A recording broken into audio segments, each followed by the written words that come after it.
Cet article raconte l'histoire d'une innovation pédagogique collaborative, comment elle s'est mise en place, comment elle s'est déroulée et quels résultats, quels effets elle a produits.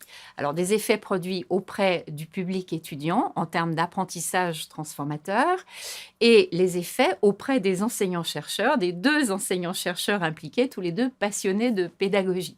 Alors, je précise que le public est un public de master en sciences de gestion, première année. Cette transformation pédagogique des enseignants-chercheurs en gestion, c'est un enjeu pour la GRH pour deux raisons. D'une part, la formation, depuis des décennies, malgré des investissements considérables, peine parfois à produire les effets escomptés. Et d'autre part, on est dans un contexte de transformation du travail, d'autant plus après la crise sanitaire, qui impose de développer en permanence des compétences, de former des talents. Et pour cela, il faut les méthodes de formation adéquates. Pour répondre à cet enjeu de gestion des ressources humaines, un nouveau type de formation a émergé ces dernières années, les formations études-travail.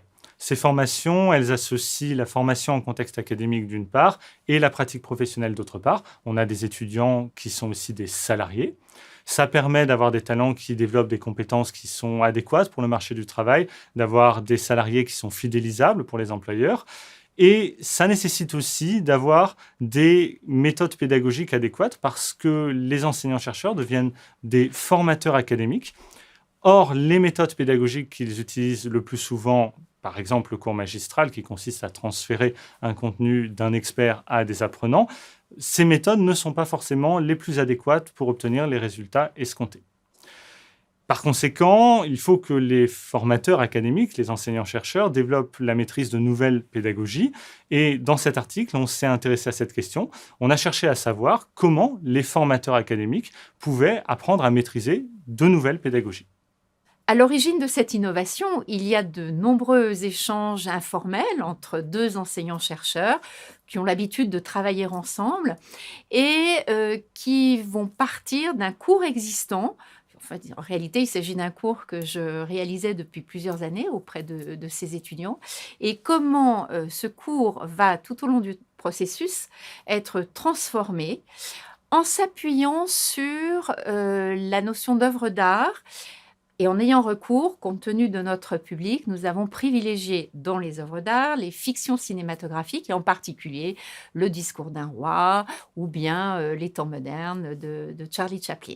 Ce qui nous a semblé intéressant, c'était précisément à une époque où l'innovation pédagogique renvoie beaucoup à de la technologie, et c'était très intéressant, assurément. On parle d'intelligence artificielle, comment utiliser le métaverse, des business games, etc., les e-learning. Nous nous sommes vraiment inscrits dans une pédagogie, une sorte de classicisme en quelque sorte, et nous avons volontairement fait le choix d'une innovation très ancrée dans le réel et oui, j'aurais dit le mot classique, au sens nous sommes restés dans la salle de cours avec les apprenants, les enseignants-chercheurs et comment nous entrions dans ce processus de transformation à la fois pour les enseignants-chercheurs d'eux-mêmes et de leur pédagogie et pour les étudiants dans leur processus d'apprentissage.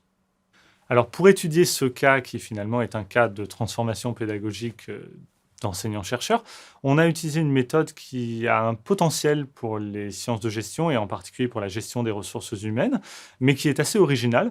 On a utilisé l'auto-ethnographie et en particulier une auto-ethnographie qui a deux spécificités.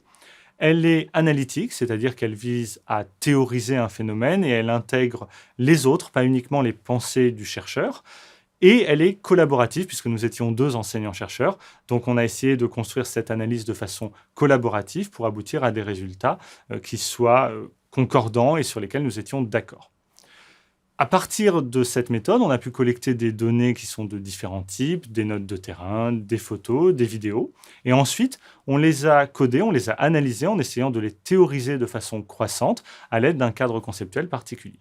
Le cadre conceptuel qu'on a utilisé pour notre étude, c'est celui d'un psychologue des organisations qui s'appelle Carl Weick. Et Carl Weick, il a théorisé la façon dont les personnes s'organisent en construisant collectivement du sens sur la réalité qu'elles rencontrent. Les personnes vont utiliser deux types de processus. Les processus de sense-making, de création de sens, qui visent à construire une compréhension plausible de la réalité pour pouvoir agir. Et les processus de sense-giving, c'est-à-dire les processus qui consistent à orienter le sense-making des autres acteurs pour éviter notamment l'effondrement du sens, c'est-à-dire les cas où il n'y a plus de sens et la situation est paralysée. Et un certain nombre de travaux en GRH et dans un champ voisin de la GRH nous suggéraient l'utilisation de ce cadre parce qu'ils s'étaient intéressés à des formations innovantes avec ce cadre conceptuel, plutôt en se focalisant sur le moment de la formation en lui-même et sur les étudiants. Et nous, on a voulu l'étendre à la conception de la formation et à sa mise en œuvre et au cas des formateurs.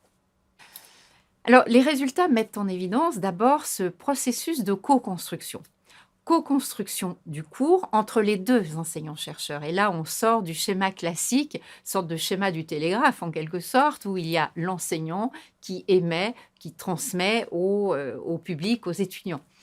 Co-construction donc entre les enseignants-chercheurs, co-construction avec les étudiants. Et c'est ainsi qu'ils l'ont exprimé dans les verbatims. Ils ont vraiment eu le sentiment, et nous avons pu le vérifier ensuite, qu'ils co-construisaient avec nous leur cours. Dans les résultats également, il y a la dimension d'engagement et de réflexivité des étudiants qui découle de ce processus de co-construction. Et également la mobilisation d'œuvres d'art, de production qui mobilisent les émotions, qui mobilisent la sensibilité. Ces résultats que Catherine vient de vous exposer, on les a analysés pour répondre à notre question, à savoir la façon dont on avait réussi à nous approprier une nouvelle forme pédagogique. Finalement, notre analyse montre qu'on a réussi à se l'approprier parce qu'on se l'a approprié progressivement et on a structuré nos résultats autour de deux grandes idées.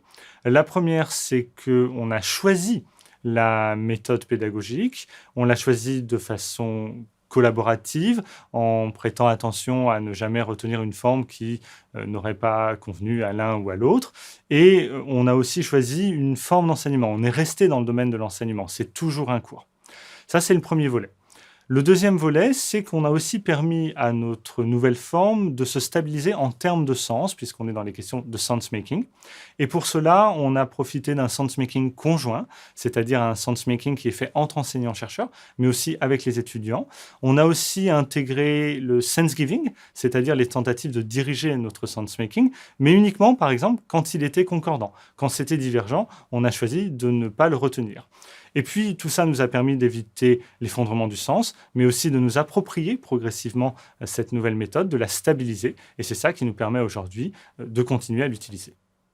Alors, les implications pratiques, elles concernent les méthodes pédagogiques de l'enseignant-chercheur qui, de base, est quand même dans un métier très solitaire, très individualiste. Et là, on voit comment on peut avoir recours à une pédagogie plus collaborative, plus coopérative et sortir de ce carcan un peu isolé dans lequel est cantonné fréquemment l'enseignant-chercheur.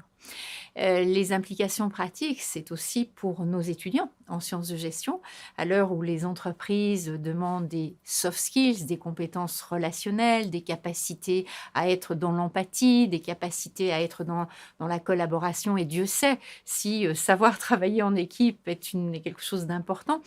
Eh bien, nous avons, à travers la méthode mise en place, enfin, la pédagogie mise en place ici, et l'innovation pédagogique, nous voyons ici comment ce genre de compétences peuvent être non seulement transmises à travers du déclaratif, mais surtout vécues et mises en œuvre et expérimentées et incarnées par nos étudiants. Alors, au-delà de ces apports pratiques, de ces apports pour la pédagogie, notre article, il a aussi des implications pour les travaux en sciences de gestion et dans les champs connexes.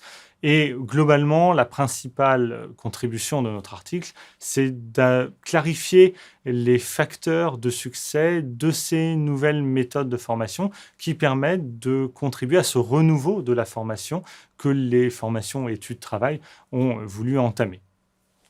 Et en termes de contribution théorique, de contribution à la littérature, on a proposé 2 grands axes de contribution. Le premier, ça concerne la façon de concevoir l'innovation pédagogique dans la gestion.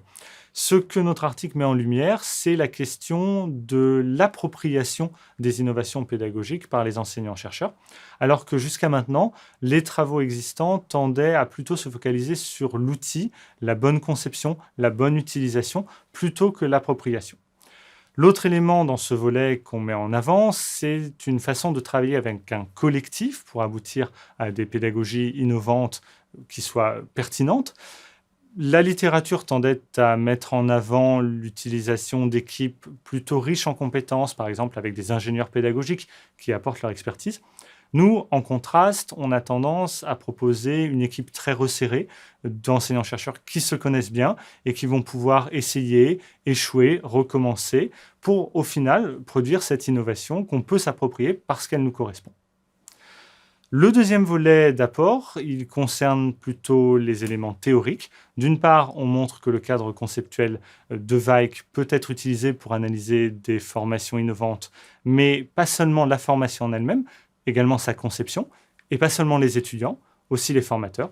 Et puis on a illustré comment une auto-ethnographie, en particulier quand elle est analytique et collaborative, a un fort potentiel pour étudier des questions de gestion de ressources humaines comme la formation.